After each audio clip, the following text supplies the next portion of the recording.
Hello souls. 90s kids 90s கிட்ஸுன்னு நம்மளை சொல்கிறோம் இல்லை. நம்ம உண்மையிலேயே 90s கிட்ஸாக இருந்தபோது நம்ம வளர்ந்த என்விரான்மெண்ட்டும் விளையாடின என்விரான்மெண்ட்டும் நம்மளுக்கு அவ்வளவு சீக்கிரம் மறக்காது. அதுக்கு ஒரு முக்கியமான ரீசன் என்னென்னா, அதே என்விரான்மெண்ட்டை நம்ம குழந்தைங்களுக்கு இந்த காலகட்டத்தில் நம்மளால் கொடுக்க முடியுதா அப்படின்னா கண்டிப்பாக இல்லை. அதுக்கு காரணம் எக்கனாமிக்கல் வேர்ல்டு. 2 பேரும் வேலைக்கு போகிறது, வேலைக்கு போகாட்டாலும் 24 மணி நேரமும் வேலையை ஏதோ ஒரு வகையில் வீட்டில் இருக்கிறவங்களுக்கும் வந்துடுது. அது மட்டும் இல்லாமல் ஃப்ரீ ஸ்பேசஸ் எல்லாம் இப்போ இல்லை. எங்கே பார்த்தாலும் அப்பார்ட்மெண்ட் பில்டிங்ஸு. ஏன்னா நம்ம தேவைகளுக்காக எல்லா இடத்துலையுமே பில்டிங்ஸுன்னு வந்தாச்சு. இப்போ இது இல்லாமல் இப்போ பிறக்கிற குழந்தைங்களோட பரிணாம வளர்ச்சியும் பார்த்திங்கன்னா பல மடங்கு நம்மளை விட ஜாஸ்தியாக இருக்குது. அதனால் நம்மளுடைய அட்டென்ஷன் அவங்களுக்கு 24 மணி நேரமும் தேவைப்படுது. இப்போது சுழண்டு கொண்டு இருக்கிற நம்மளுடைய வாழ்க்கையில் டெக்னாலஜிங்கிற ஒரு அட்வான்ஸ்மெண்ட், ஏன் நீங்கள் இன்ஃபர்மேஷன் கேட்குறது கூட அட்வான்ஸ்மெண்ட்டு தானே.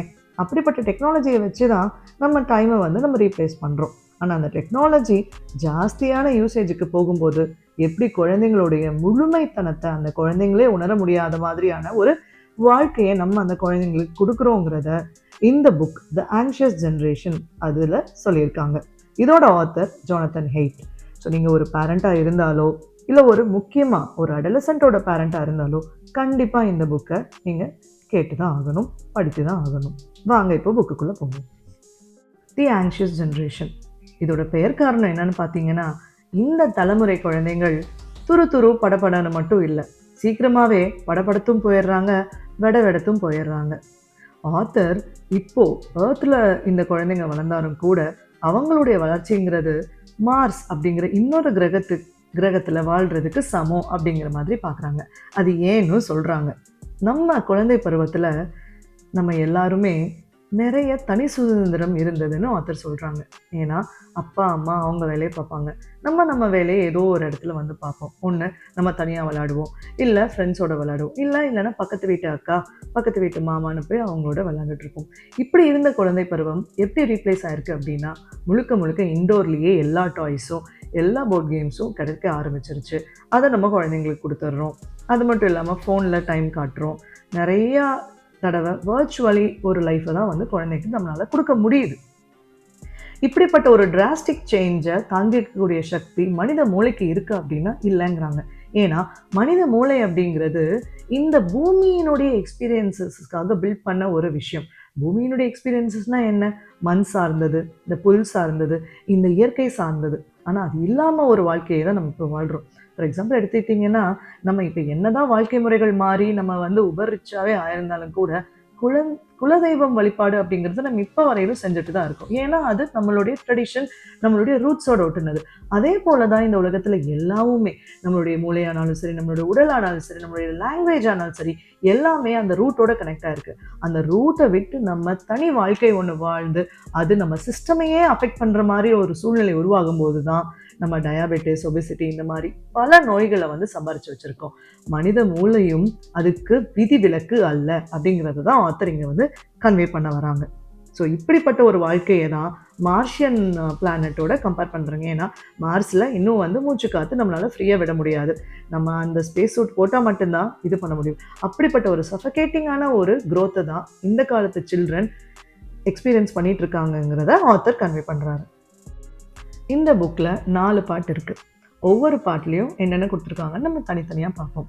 முதல் பாட்டில் அவுட்டோரில் இருந்து விளையாடக்கூடிய சைல்ட்ஹுட் இப்போது முழுக்க வர்ச்சுவலாக இண்டோரில் ஃபோன்ஸ்லேயே அடங்கியிருக்கிறத நம்ம புக்கில் ஒரு கடல் சீற்றத்தோடு கம்பேர் பண்ணுறாங்க. அதாவது 2010-12 டைமில் இந்த உலகத்தில் ஏதோ ஒரு மிகப்பெரிய பூகம்பம் அதிர்வு தரக்கூடிய அளவு ஒரு டிரான்ஸ்ஃபர்மேஷன் நடந்ததாக சொல்கிறாங்க. அது என்ன அப்படின்னா, அப்போ இருந்த சில்ட்ரன் எல்லாருமே மிகப்பெரிய ஒரு மென்டல் ஹெல்த் கிரைசிஸ்குள்ளே போயிருக்காங்க அப்படிங்கிறது தான். அதுக்கான மெயின் ரீசன் என்னென்னா, அவங்களுடைய குழந்தை பருவம் முழுக்க it was dominated by social மீடியாவும் ஸ்மார்ட் ஃபோன்ஸும். இதில் மெயினாக இந்த புக்கில் என்ன சொல்கிறாங்கன்னா, எல்லா குழந்தைங்களுமே 10லிருந்து 20 வரைக்கும் இருக்க எல்லா குழந்தைங்களுமே இதனால் பாதிக்கப்படுறாங்கன்னா கிடையாது. யாரெல்லாம் அந்த வருஷ கணக்கில் ஃபோன்ஸ்லேயும் சோஷியல் மீடியாலையும் மட்டுமே அவங்க வாழ்க்கையை கடத்தியிருக்காங்களோ அவங்களுக்கு தான் இந்த இம்பேக்ட் மிக பெருசாக இருந்திருக்கிறதையும் ஆத்தர் கன்வே பண்ணுறாங்க.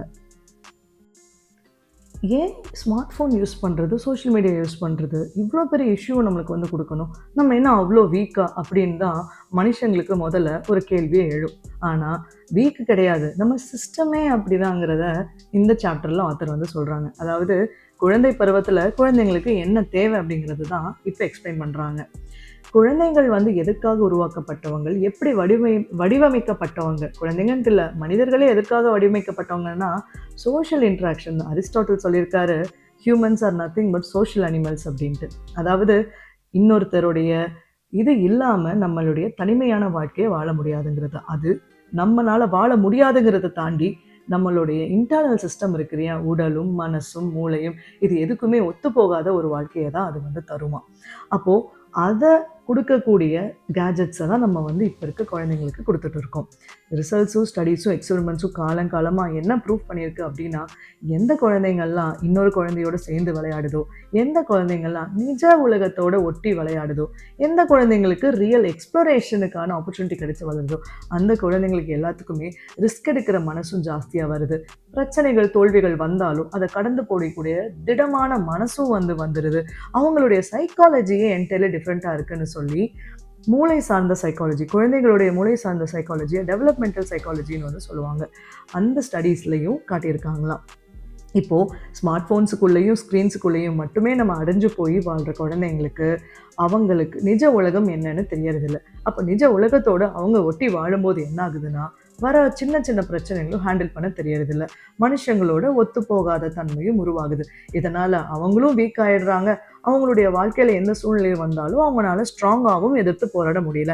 இது மூலமாக கிடைக்கிற சோஷியல் இன்டெலிஜென்ஸும் அவங்களுக்கு இல்லாமல் வந்து போயிடுது அப்படிங்கிறாங்க. அதாவது அவங்க வாழ்க்கையை அவங்களே தாங்கக்கூடிய சக்தியவே வந்து இழந்துடுறாங்க. ஏன்னா நம்ம உடலும் மனதும் அதுக்காக பில்டப் பட்டது கிடையாது. ஆனால் நம்ம அப்படி இல்லாத ஒரு வாழ்க்கையை வாழும்போது அது எந்த மாதிரியான சேலஞ்சஸ் நமக்கு கொடுக்குதுங்கிறது தான் இதில் சொல்லியிருக்காங்க. அடுத்து நம்மளுக்குள்ள உள்ளார்ந்தே குழந்தை பருவத்தில் மெயினாக ஒரு ஆராய்ச்சி பண்ணி எதையுமே அறியக்கூடிய ஒரு சிஸ்டம் இருக்கிறதா வந்து சொல்கிறாங்க. இது வந்து பார்த்திங்கன்னா நம்மளை எக்ஸ்ப்ளோர் பண்ணுறதுக்கு, ரிஸ்க் எடுக்கிறதுக்கு, நம்ம லிமிட்டை தாண்டி நம்மளால் என்னென்னலாம் பண்ண முடியும்னு டெஸ்ட் பண்ணுறதுக்குன்னு சப்போர்ட்டிவாக இந்த சிஸ்டம் இருக்கிறதா வந்து சொல்கிறாங்க. இதுக்காக பரிணாம வளர்ச்சியையும் எக்ஸாம்பிளாக காட்டுறாங்க. மனிதர்கள் மட்டும் இல்லை, விலங்குகளுக்கிட்டேயும் இதே குணம் தான் இருக்குங்கிறாங்க. ஃபார் எக்ஸாம்பிள், நாங்கள் விளையாட்டாக சண்டை போடும்போது என்ன ஆகுதுன்னா, 2 குழந்தைங்களுக்கு நடுவே ஒரு பவுண்ட்ரி கிரியேட் ஆகுது. இது ஒன்று. இன்னொன்று, வீடை தாண்டி ஃப்ரெண்ட்ஸோடு சேர்ந்து வெளியில் இடங்களுக்கு அவங்களே வந்து போகிற சூழ்நிலைகளும் இருக்குது. அதை என்ன பண்ணுது, அவங்களே 4 விஷயத்தை கற்றுக்கிற சூழ்நிலையை உருவாக்குது. அது மட்டும் இல்லாமல் அவங்கள ரஃப் அண்ட் டஃபாக விளையாட வைக்கிறது மூலமாக சொல்யூஷன்ஸ் ப்ராப்ளமுக்கு அவங்களே கண்டுபிடிக்கிற நிலைமையும் வந்து உருவாகுது. மரம் ஏறுறது, இது எல்லாமே இதோட ஒத்து போனது தாங்கிறதையும் சொல்கிறாங்க. ஆனால் இதுவே இப்போ வளர்கிற குழந்தைங்கள் இந்த ஸ்க்ரீன்ஸ் மூலமாக இருக்கிறதுனாலும் சரி, இல்லை இப்போ ஜென்ரேஷன் கொடுக்குற பேரண்டிங் ஆனாலும் சரி, ஓவர் ப்ரொடெக்டிவ் மோடில் இருக்கிறதா வந்து சொல்கிறாங்க. இந்த ஓவர் ப்ரொடெக்டிவ் மோடில் என்ன பண்ணுது அப்படின்னா, குழந்தைங்க என்டைட்டில்டாக ஃபீல் பண்ண ஆரம்பிக்கிறாங்க. ஆமாம், அவங்க தே டிசர்வ் தட் அப்படிங்கிறது. இது மூலமாக பேரண்ட்ஸுக்கு தான் கடைசியில் பார்த்திங்கன்னா கஷ்டமும் வருது. அது மட்டும் இல்லாமல் அவங்க ரொம்ப சேஃப்டி அப்சஸ்டாகவும் இந்த காலத்தில் பேரண்டிங் பண்ணுறோம். இது குழந்தைங்கள எந்த ரிஸ்க் எடுக்கிறதுக்குமே தயார்படுத்தாது. அது மட்டும் இல்லை, பிரச்சனை வரும்போதும் ஆங்ஷியஸாக மாற்றுறதுக்கும் இதுதான் காரணமாகுது. ஏன்னா எதுனாலும் என்னோடய அம்மா அப்பா என்னை வந்து பார்த்துக்குவாங்க, எதுனாலும் என் அம்மா அப்பா வந்து என்னை சரிவர சேஃப்டியாக பார்த்துக்குவாங்க. அப்போ ஓவர் காஷியஸாக வந்து இருக்கிற ஒரு சிச்சுவேஷன் உருவாகுது. மற்றவங்க கிட்ட பழகக்கூடிய தன்மையும் வந்து போயிடுது. ஓவர் டிபெண்டன்சியும் ஆகுது. முக்கியமாக இது எதுவுமே அந்த குழந்தைக்கு நாளைக்கு ரியல் வேர்ல்டில் வந்து வாழ்கிறதுக்கான ட்ரைனிங்கை கொடுக்கறது கிடையாது அப்படிங்கிறத வந்து சொல்கிறாங்க. இன்னும் சொல்லப்போனால் எதெல்லாம் சேஃப்டி ப்ரொடெக்ஷன்னு நம்ம பேரண்ட்ஸாக இந்த ஜென்ரேஷனில் பண்ணிகிட்டு இருக்கோமோ, அது அந்த சேஃப்டி ப்ரொடெக்ஷனை தாண்டி அவங்களுடைய சப்ரெஷனுக்கும் அவங்களுடைய பயத்துக்கும் தான் முழுசாக துணை போகுங்கிறதையும் ஆத்தர் அழுத்தம் திருத்தமாக சொல்கிறாங்க.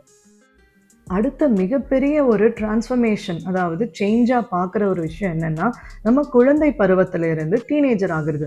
நம்ம எல்லாத்துக்குமே ஒரு விஷயம் நல்லாவே தெரியும். ஏன்னா இந்த டீனேஜர்ஸ் அப்படிங்கிறவங்க எல்லாத்துக்குமே டக்குன்னு கோவப்பட்டுருவாங்க. அவங்களுக்கு தோன்றது தான் கரெக்டுன்னு பேசுவாங்க. எல்லாத்தையுமே எதிர்க்கணும்னு நினைப்பாங்க. அதே போல் தனித்துவத்தோட எல்லாமே தம் பண்ணணும்னு இளரத்தம் கொதிக்குது அப்படிங்கிற ஒரு நேச்சரில் பிஹேவ் பண்ணுவாங்கன்னு தெரியும். அதுக்கு முக்கியமான காரணம் என்ன அப்படின்னா, மனுஷ மூளைங்கிறது பிறந்த உடனே முதல் 5 வருஷம் முழுமையடையும். அதுக்கப்புறம் மிகப்பெரிய ஒரு தனிப்பிறவி எடுத்தது போலவே ஒரு மாற்றத்தை நம்ம உடலும் மூளையும் அண்டர்கோ பண்ணுமா. இதை எல்லாருமே நம்ம புரிஞ்சுதான் நடந்துக்கிறோமான்னு கேட்டால் கண்டிப்பாக இல்லை. நம்ம ஈஸியாக சொல்லிடுவோம், ஐயோ டீனேஜ் ஆக போகிறான், இனி என்னென்னலாம் நம்மளையே எதிர்த்து பேச ஆரம்பிச்சிருவான்னு சொல்லுவோம். அப்படி தான் பார்க்குறோமே தவிர அவன் ஒரு புது மனுஷன் ஆகுறான். அப்படி ஒரு பரிணாம வளர்ச்சியை நம்ம ஃபேஸ் பண்ணும்போது இந்த ஸ்மார்ட் ஃபோன் கேஜெட் யூஸ்னாலேயே சைல்டுஹுட் ஷேப் ஆகிருந்ததுன்னா அந்த ஏஜுக்கு போகும்போதும் அந்த தனித்துவத்தை நம்ம இல்லாமல் நம்ம வீக்காகவும் ஃப்ரெஜைலாகவும் ஒரு மீனிங்ஃபுல்லான லைஃப் இல்லாத மாதிரியும் எக்ஸ்ப்ளோர் பண்ணுறதுக்கான எந்த ஆப்பர்ச்சுனிட்டி இல்லாத மாதிரியும் தான் ஃபீல் பண்ணுவோம் அப்படிங்கிறத புக்கில் சொல்கிறாங்க. இதுவே தங்கை தம்பிகளோட இருக்கிற டீனேஜர்ஸ் ஆனாலும் சரி, அவங்கள வளர்க்கக்கூடிய ரெஸ்பான்சிபிலிட்டி இருக்கிற டீனேஜர்ஸ் மெயினாக அந்த டீனேஜர்ஸ் ஆனாலும் சரி, அவங்களுடைய வாழ்க்கைக்கான முடிவுகளை முன்னாடி இருந்தே அந்த அட்டானமியோட வளர குழந்தைங்களானாலும் சரி, அவங்க எல்லாருமே பார்த்திங்க அப்படின்னா சரியான வாழ்க்கை முறையை கையாளுறதா சொல்லியிருக்காங்க. அப்போ அந்த டிஜிட்டல் லைஃப் அப்படிங்கிறது தான் அவங்களுடைய டிபெண்டன்ஸை ஜாஸ்தி பண்ணுது. அப்போ இளமை பருவத்தில் நம்மளோட தனித்துவத்தை நம்மளால் நிறுத்த முடியல அப்படின்னா அந்த டிபெண்டன்சி 24, 25 வயசு வரைக்கும் போகுது. அதுக்கப்புறம் பெற்றோர் என்னதான் இன்னும் ஏன்டா என்ன டிபெண்ட் பண்ணியே இருக்க, நீயா ஏதாவது போய் செய்யணும்னு சொல்லி எந்த யூஸும் கிடையாதுங்கிறது தான் ஆத்தர் சொல்கிறாங்க. இப்போது இது எல்லாமே எப்படி இருந்திருக்கணும்னு ஆத்தர் சொன்னாங்க. அடுத்தது என்ன சொல்கிறாங்கன்னா, இந்த ஸ்மார்ட் ஃபோன் யூசேஜினால் என்னென்ன விஷயங்கள் பாதிக்கப்படுது அப்படிங்கிறது கிளியராக சொல்கிறாங்க. முதல்ல பார்த்திங்கன்னா தூக்கமின்மை. இந்த தூக்கமின்மை எதனால் வருதுன்னா, நம்ம தொடர்ந்து ஸ்க்ரால் பண்ணிக்கிட்டே இருக்கோம். அந்த ஸ்க்ரால் பண்ணிக்கிட்டே இருக்கும்போது நம்ம மூளை என்ன கேட்குதுன்னா, இன்னும் கொஞ்சம். அப்போ அந்த இன்னும் கொஞ்சம்னு கேட்கும்போது நம்மளுக்குள்ள அந்த படபடனஸும் ஜாஸ்தி ஆகுது. அப்போ அந்த படபடனஸ் வந்த உடனே எப்படி ஒரு காஃபி குடித்தா தூக்கம் வராதோ அதே மாதிரி தூக்கம் இன்மை ஆகுது. இதனால் ஓவர் சிமுலேஷனும் ஆகுது. ஓவர் சிமுலேஷன் ஆகிறதுனால என்ன ஆகுதுன்னா, எடுத்த ஒரு விஷயத்தில் நம்மளால் டீப்பான ஃபோக்கஸ் பண்ணி செய்ய முடியாத தன்மையோ உருவாகுது. அப்போ டீப்பாக ஃபோக்கஸ் பண்ண முடியலன்னா எப்படி நம்மளால் பர்ஃபெக்ட் ரிசல்ட்ஸை கொடுக்க முடியும், ஒரு பர்ஃபெக்ட் ப்ராடக்டை க்ரியேட் பண்ண முடியும்? அதை நம்ம யோசிக்க வேண்டிய விஷயம். இது எல்லாமே நம்மளை ஏதோ ஒரு வகையில் ரீவயரிங் பண்ணிகிட்ருக்கு அப்படிங்கிறது தான் மெயினாக இந்த புக்கில் சொல்கிற விஷயம். இன்னொன்று பார்த்திங்கன்னா, இப்படியே நம்மளுக்கு ஸ்க்ரால் பண்ணி கிடைக்கிறது மூலம் ஏதோ ஒரு கிக்கு கிடைக்கிறதா உணர்கிறோம். அந்த கிக்குக்கு நம்ம அடிமையும் ஆகிடுறோம். ஸோ அது ஒரு விதமான அடிக்ஷன், அதாவது போதை அப்படிங்கிறதையும் ஆத்தர் சொல்கிறாங்க. ஸோ ஃபோக்கஸ் இருக்கிறதில்ல, தூக்கம் இருக்கிறதில்ல, அடிக்ஷனும் வந்துடுது. இது எல்லாத்துக்கும் மேலே நம்மளால் வெளியுலகத்தோட இயல்பாக பழகவும் முடியறதில்ல. ஃப்ரெண்ட்ஸ் எப்படி மேக் பண்ணுறதுங்கிறதும் நம்மளுக்கு தெரியாமல் போயிடுது. எப்படி ரிலேஷன்ஷிப்ஸை தக்க வச்சுக்கணுங்கிறதும் தெரியாமல் போயிடுது. இதை எதுவுமே புரிஞ்சுக்காமல் ஆகும் பொழுது இரிட்டேஷன் தான் ஜாஸ்தி ஆகும். நம்மளுக்கு என்னடா இது இப்படி இருக்குது, இந்த ஃப்ரஸ்ட்ரேஷன் தான் ஜாஸ்தி ஆகும். ஏன் அப்படின்னா நம்ம சிஸ்டம் அப்படி தானே பில்ட் ஆகிருக்கு. அப்போது அதுக்கு கிடைக்க வேண்டிய தீனி கிடைக்காம எப்படி சிஸ்டம் கரெக்டாக பிஹேவ் பண்ணும்?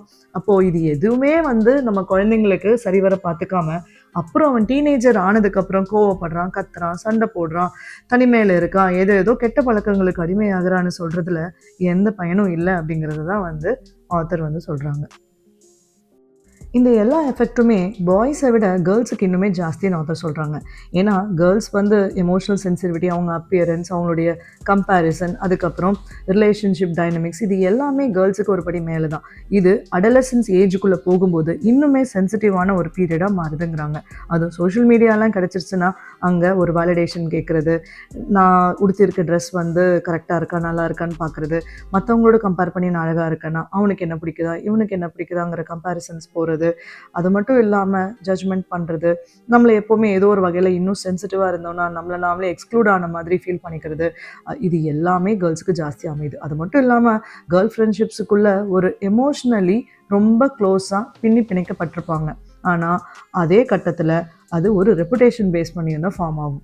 ஈஸியாக அதனால தான் பிரிஞ்சும் போயிடுறாங்கங்கிறத நம்ம கேள்விப்பட்டிருப்போம். அப்போது இந்த அப்பியரன்ஸ் பேஸ் பண்ணி, பாப்புலாரிட்டி யார் பேஸ் பண்ணி, ஃபீட்பேக் பேஸ் பண்ணி தான் அவங்களுடைய லைஃபே மாறுது. இப்படி ஆகும் பொழுது என்ன ஆகுதுன்னா, என்ன தான் நீங்கள் தள்ளி இருக்கணும்னு நினச்சாலும் உடனே தனிப்பிறவின்னு அது ஒரு பட்டமும் கட்டிடுவாங்க. அப்படி இருந்தாலும் மென்டல் ஹெல்த் க்ரைசிஸ் வரதான் செய்யும், இப்படி இருந்தாலும் மென்டல் ஹெல்த் க்ரைசிஸ் வரதான் செய்யும் அப்படின்னு சொல்கிறாங்க. இதனால் சைபர் புல்லிங்கையும் சேர்த்து ஆத்தர் சொல்கிறாங்க. எந்த அளவுக்கு டிப்ரெஷன், ஆங்ஸைட்டி, பேனிக், பாடி இஷ்யூஸ், இந்த இமேஜ் இஷ்யூஸ், செல்ஃப் ஹார்ம், இது எல்லாமே ஜாஸ்தி ஆகுதுங்கிறத சொல்கிறாங்க. ஆத்தர் அடுத்தது இது எல்லாமே நடந்துக்கிட்டும் இருக்குது, இன்னும் நடக்க போகுது. அப்போது இது எப்படி சரி செய்யலாம்? சரி, பேரண்ட்ஸ் கிட்டே விட்டுட்டோம் அப்படின்னா குழந்தைங்க கேட்குறாங்களா? இதை கேட்டுட்ருக்க உங்களுக்கே தெரியும், ஏதோ ஒரு கட்டத்தில் கேட்பாங்க, ஆனால் பல கட்டத்தில் கேட்காம தான் போகிறாங்க. அதுக்கு மெயின் ரீசன் என்னென்னு ஆத்தர் சொல்கிறாங்கன்னா, ஏன் அப்படின்னா பேரண்ட்ஸ் மட்டும் தானே தப்புன்னு சொல்கிறாங்க. அப்போ ஏன் டெக்னாலஜி கம்பெனிஸ் எல்லாம் இந்த மாதிரி ஆப்ஸை ஏன் கொடுக்குது? ஏன் ஸ்கூலில் எதுவும் சொல்கிறதில்ல? ஏன் இது எல்லாத்தையும் பார்த்துட்ருக்க கவர்மெண்ட் எதுவும் சொல்கிறதில்ல? அப்போது நாங்கள் பண்ணுறது கரெக்டு தான் அப்படின்னு அவங்க ஒரு போதையில் தான் இருப்பாங்க அப்படின்னு சொல்கிறாங்க. அப்போ இது எல்லாமே மாறணும்னா கலெக்டிவாக நம்ம எல்லாருமே சேர்ந்து யாரெல்லாம் அந்த குழந்தையோட வளர்ச்சியில் அடுத்த ஹியூமனிட்டி நல்லா இருக்குன்னு நினச்சோன்னா அடுத்த ஜென்ரேஷனில் தான் நம்ம ஃபோக்கஸ் பண்ணணும். அப்போ ஒரு குழந்தை வளருதுன்னா அதோட பேரண்ட்ஸ், அதோட ஃபேமிலி செட்டப், சொசைட்டி, அது படிக்கிற ஸ்கூல், அது வளர்கிற ஸ்டேட்டு, கண்ட்ரி எல்லாருமே இந்த ஆப்ஸ் எல்லாத்தையும் கொடுத்துட்ருக்க டெக்னாலஜி கம்பெனிஸ், கார்ப்பரேட்ஸ் இவங்க எல்லாருமே ஒன்று சேர்ந்தால் மட்டும்தான் இந்த மிகப்பெரிய ஒரு எபிடமிக்கோ பேண்டமிக்கோ நம்மளால் ஹேண்டில் பண்ண முடியும்னு சொல்கிறாங்க. ஆத்தர் ஃபஸ்ட்டு கவர்மெண்ட்டும் டெக்னாலஜி கம்பெனிஸும் எப்படி இந்த டிசீஸை போக்குறதுக்கு ஹெல்ப் பண்ணலாம் அப்படின்னு சொல்கிறாங்க. ஒரு டெக்னாலஜி கம்பெனி எடுத்துக்கிட்டோன்னா ஒரு வீடியோ ஸ்ட்ரீமிங் பண்ணுறாங்கன்னா நடுவில் வர ஆட்ஸ் எல்லாமே அந்த சைல்டு ஸ்பெசிஃபிக்காக இருக்குது. ஆனால் அது ஒரு குழந்தை பார்க்கக்கூடிய ஒரு வீடியோவாக தான் இருக்கும். இதில் ரெகுலேஷன் கிடையாது. அப்போது ஏஜ் ரெஸ்ட்ரிக்ஷன்ஸோட இதை இந்தந்த குழந்தைங்கள் தான் பார்க்கணும், இந்தந்த பாப்புலேஷன் மட்டும்தான் பார்க்கணுங்கிற ரெஸ்ட்ரிக்ஷன்ஸை இன்னுமே பலமாக நம்ம டெக்னாலஜிக்கல் கம்பெனிஸ் கொண்டு வரணுங்கிறாங்க. அது மட்டும் இல்லாமல் அவங்க அல்காரிதமும் ரெகுலேட் பண்ணுங்கிறாங்க. பார்க்குறது ஒரு குழந்தையா இருக்குன்னா, இல்லை குழந்தைங்க பார்க்கணுன்னா தனி அக்கௌண்ட் மட்டும்தான் வேணும், நார்மல் அக்கௌண்ட்டில் குழந்தைங்க பார்க்க முடியாது, குழந்தைங்க வீடியோ அவைலபிள் இல்லைங்கிறதையும் டெக்னாலஜி கம்பெனிஸ் கொண்டு வரலான்னு சொல்கிறாங்க. ஏன்னா டிசைன்ஸ் எல்லாமே குழந்தைங்களோட வீக்னஸை வச்சு நீங்கள் எப்படி குழந்தைங்களுடைய அட்டென்ஷனை எடுக்கலான்னு இருக்கக்கூடாதே தவிர எந்த மாதிரி இது கொடுத்தா குழந்தைங்களுக்கு அது யூஸ்ஃபுல்லாக இருக்குங்கிற மாதிரி கண்டென்ட்டை கொண்டு வரணும், உங்கள் பிஸ்னஸ் பாதிக்காத மாதிரி அப்படின்னு சொல்கிறாங்க. இதே போல் கவர்மெண்ட்ஸும் பார்த்தீங்கன்னா இந்த ஏஜ் ரெஸ்ட்ரிக்ஷன்ஸ், ஆஸ்திரேலியா இப்போ 18 வயசு வரைக்கும் நோ சோஷியல் மீடியான்னு அனௌன்ஸ் பண்ணியிருக்கு. அந்த மாதிரியான ரூல் லாஸ் எல்லா கண்ட்ரிலையுமே வரணும் அப்படிங்கிறதையும் கன்வே பண்ணுறாங்க. ஸோ ஃபஸ்ட்டு சைல்டு சேஃப்டியை ப்ரையாரிட்டைஸ் பண்ணால் தான் நாளைக்கு ஹியூமனிட்டிங்கிறது ஒன்று இருக்குங்கிறத டெக்னாலஜிக்கல் கம்பெனிஸும் கவர்மெண்ட்ஸும் உணரணும்னு சொல்கிறாங்க. அடுத்து ஸ்கூல்ஸ் எப்படி கான்ட்ரிபியூட் பண்ணணும்னு சொல்கிறாங்க. ஃபஸ்ட்டு பார்த்திங்கன்னா குழந்தைங்க நிறையா நேரம் ஸ்பெண்ட் பண்ணுறதே ஸ்கூலில் தான். அது மட்டும் இல்லாமல் எல்லாத்துனாலையும் பேரண்ட்ஸ்னால எல்லாமே அந்த குழந்தைங்களுக்கு கொடுக்க முடியாது. அதே போல் கூட இருந்த டெக்னாலஜி கம்பெனிஸும் கவர்மெண்ட்டும் பார்க்க முடியாதுங்க பொழுது ஸ்கூல் தான் எக்ஸ்ட்ரா ரெஸ்பான்சிபிலிட்டி எடுத்துக்கணும்னு சொல்கிறாங்க. எல்லாத்தையுமே ரீப்ளேஸ் பண்ணி நிறையா ஃப்ரெண்ட்ஸ் விளையாடுற மாதிரி sports, club activities, meeting, conversations, debates, அது போல் ஃபீல்ட் ட்ரிப்ஸு, இந்த மாதிரியான நிறையா விஷயங்களை இந்த கான்ஃப்ளிக்ட் போக்குறதுக்கான ஸ்டெப்ஸு, இந்த மாதிரி அதை பேஸ் பண்ண ஆர்குமெண்ட்ஸ், அதுக்கப்புறம் போர்டம் ஹேண்டில் பண்ணிக்கிறதுக்கு எப்படியெல்லாம் ப்ரொடக்டிவாக அந்த போர்டமை யூஸ் பண்ணலாம், இந்த மாதிரி இன்டலெக்சுவலாக ஸ்டிமுலேட்டிங்காக எப்படி அவங்களுடைய கான்சன்ட்ரேஷனை ரீஃபோக்கஸ் பண்ண வைக்கிறதுங்கிற மாதிரியான ஆக்டிவிட்டீஸில் ஸ்கூல் என்கேஜ் ஆகணும். இது ஸ்கூலோடைய இம்ப்ரூவ்மெண்ட்டுக்கும் வழிவகுக்கும், குழந்தையோட இம்ப்ரூவ்மெண்ட்டுக்கும் வழிவகுக்கும் அப்படிங்கிறத சொல்கிறாங்க. அடுத்த ஆத்தர் சொல்கிறது பேரண்ட்ஸ். நம்ம என்னதான் ஆர்கனைசேஷன்ஸ், கவர்மெண்ட், ஸ்கூல்ஸ்ன்னு சொல்லி பேசினாலும் குழந்தைங்களோட மிகப்பெரிய இன்ஃப்ளூயன்ஸ் பேரண்ட்ஸ் தான். ஸோ பேரண்ட்ஸ் எப்படி சப்போர்ட் பண்ணலாம்? சின்ன வயசுலேருந்து அதுக்கான பழக்க வழக்கங்களையும் சூழ்நிலைகளும் உருவாக்கி தருது. சரி, நம்ம ஃபோன் யூஸ் பண்ணக்கூடாதுன்னு சொல்லக்கூடாது பேரண்ட்ஸை. அப்போது எப்பெல்லாம்னா அவங்க வேலை அது டிமாண்ட் பண்ணுதுன்னா தாராளமாக அவங்க யூஸ் பண்ணலாம். இல்லை அது அவங்களுக்கு தேவைக்காக யூஸ் பண்ணப்படுதுன்னா யூஸ் பண்ணலாமே தவிர குழந்தைங்க இல்லாத நேரத்தில் வீடியோஸ், ஷார்ட்ஸ், ரீல்ஸ் இந்த மாதிரி பார்த்துக்கலாம். அது மட்டும் இல்லாமல் ஃபோன் ஃப்ரீ ஜோன்ஸ்னு வச்சுக்கலாம். ஃபார் எக்ஸாம்பிள் ஒரு ரெஸ்டாரண்ட்டுக்கு சாப்பிட போகிறோம், ஒரு கெஸ்ட்டு வீட்டுக்கு போகிறோம், இல்லை ஒரு கல்யாணத்துக்கு போகிறோம் அப்படின்னா இந்த மாதிரி சூழ்நிலைகளில் எங்கே நம்ம சோஷியலி இன்ட்ராக்ட் பண்ணுவோம் அந்த இடத்துல ஃபோன் யூசேஜ் அப்படிங்கிறது இல்லாத ஒரு பழக்கத்தை நம்ம முதல்ல இருந்தே கொண்டு வரணும். முதல்ல இருந்து கொண்டு வரட்டாலும் நத்திங் இஸ் டூ லேட் அப்படிங்கிற மாதிரி எப்போ வேணால் அதை ஆரம்பிச்சிருங்க. ஸோ அந்த மாதிரி ஃபோன் ஃப்ரீ ஜோன்ஸ், அதுக்கப்புறம் அவுட்டோர் ஆக்டிவிட்டீஸை ப்ரையாரிட்டைஸ் பண்ணணும். எப்பெல்லாம் லீவ் கிடைக்குதோ அப்போல்லாம் வெளியில் இங்கே பக்கத்தில் இருக்கிற பார்க்கு போனாலும் சரி, ஜூ போனாலும் சரி, இல்லை எங்கேயாவது ஒரு மவுண்டெயின், ஃபாரஸ்ட், ஹில் ஸ்டேஷன் இந்த மாதிரி போனாலும் சரி, இது எல்லாமே அவங்களுடைய எனர்ஜியையும் அவங்களுடைய உணர்ச்சிகளையும் மிருதுவாக்கும் அப்படிங்கிறத ஆத்தர் சொல்கிறாங்க. இது எல்லாமே அவங்களுக்கு கான்ஃபிடென்ஸும் கனெக்ஷனும் க்யூரியாசிட்டியும் தூண்டும் அப்படிங்கிறாங்க. அப்போ ஹை ஸ்கூல் வரைக்கும் பார்த்தீங்க அப்படின்னா ஸ்மார்ட் ஃபோனும் டிலே பண்ணுறாங்க. இப்போ கூட ஆஸ்திரேலியாவில் ஒரு ரூல் கொண்டு வந்துட்டாங்க. என்னென்னா 18 வயசு வரைக்கும் சோஷியல் மீடியா நாட் அலவுடுன்னு சொல்லி. அந்த ரூலை இந்தியா கவர்மெண்ட் போடணுங்கிறதே கிடையாது, நம்மளே ஈஸியாக கொண்டு வந்துடலாம். ஏன்னா நம்ம அந்த அளவில் தான் இப்போ யூசேஜும் பண்ணிகிட்ருக்கோம். ஸோ நம்ம எல்லாரும் நினச்சா அந்த மாதிரி ஒரு பேரண்ட்க்கு ஃபோன் ஃப்ரீ சைல்டுஹுட்டை கொடுக்க முடியும் அப்படிங்கிறத ஆத்தர் சொல்கிறாங்க. ஃபைனலாக குழந்தை பருவத்தை நம்ம ஏர்த்துக்கே கொண்டு வந்துடணுங்கிறாங்க. இப்போதைக்கு மார்ஸ்ல இருக்கு, எர்த்துக்கு கொண்டு வர ரெஸ்பான்சிபிலிட்டி எல்லாத்துக்கிட்டே இருக்குன்னு சொன்னாங்க. ஸோ ஒரு எவிடன்ஸ்ல என்ன சொல்லியிருக்காங்கன்னா, விளையாட்டுல, தனித்துவத்துல, தூக்கத்துல, மற்றவங்களோட உரையாடுறதுல, நம்மளோட ஓன் எமோஷனல் ஸ்ட்ரென்த் இது எல்லாத்துலயுமே மிகப்பெரிய ஒரு டிக்ளைன் இருக்கு. எப்பத்துல இருந்துன்னா ஸ்மார்ட் போன்ஸ் ரைஸ் ஆக ஆரம்பிச்சதுக்கு அப்புறம். அவங்க எக்கனாமி வளர வளர நம்மளோட எமோஷன் இங்க குறைஞ்சுக்கிட்டே போயிருக்குன்னு சொல்றாங்க. அப்போ ஒரு எர்த் மாதிரியான சூழ்நிலையை நம்ம உருவாக்கி தரணும். அது எதை பேஸ் பண்ணி இருக்கணும்னா, அவங்களுடைய சுதந்திரத்தை பேஸ் பண்ணி இருக்கணும், விளையாட்டை பேஸ் பண்ணி இருக்கணும், எக்ஸ்ப்ளோரேஷன் அவங்க பண்றதுக்கான ஆப்பர்ச்சுனிட்டிஸ் பேஸ் பண்ணி இருக்கணும். அதே போல உண்மையான டீப்பான ரிலேஷன்ஷிப்ஸ் கிரியேட் பண்ணிக்கக்கூடிய ஆப்பர்ச்சுனிட்டிஸையும் அவங்களுக்கு வந்து தரணும். அதே போல நிஜ உலக சேலஞ்சஸையும் ஃபேஸ் பண்றக்கூடிய ஆப்பர்ச்சுனிட்டிஸை தரணும் அப்படிங்கிறாங்க. என்னன்னா, இந்த சொசைட்டி வந்து ஒரு டீப்பரான மென்டல் ஹெல்த் கிரைசிஸ்ல இருக்கு. ஆனா இந்த சொசைட்டி நினைச்சா அதை ரிவர்ஸ் பண்ண முடியும். ஆனா அதுக்கு எல்லாருமே, இந்த புக்ல இவ்வளவு நேரம் சொன்னது போல எல்லாருமே சேர்ந்து வரணும். இதை நம்மளும் வந்து உணர்ந்துக்கிட்டு டிஜிட்டல் டிவைசஸ் அப்படிங்கிறத எதுக்காக அது உருவாக்கப்பட்டதோ அதுவா மட்டும் பார்த்துட்டு அதோடைய ஓவர் யூசேஜ்குள்ள போகாம நம்மளையும் காப்போம், நம்மளுடைய அடுத்த சந்ததியையும் காப்பாற்றுவோம்னு சொல்லிட்டு அடுத்த ஒரு புக்ல உங்களை வந்து மீட் பண்ற வரைக்கும் உங்களிடமிருந்து விடைபெறுவது உங்கள் ஹோலிஸ்டிக் ஹியூமன். நன்றி, வணக்கம்.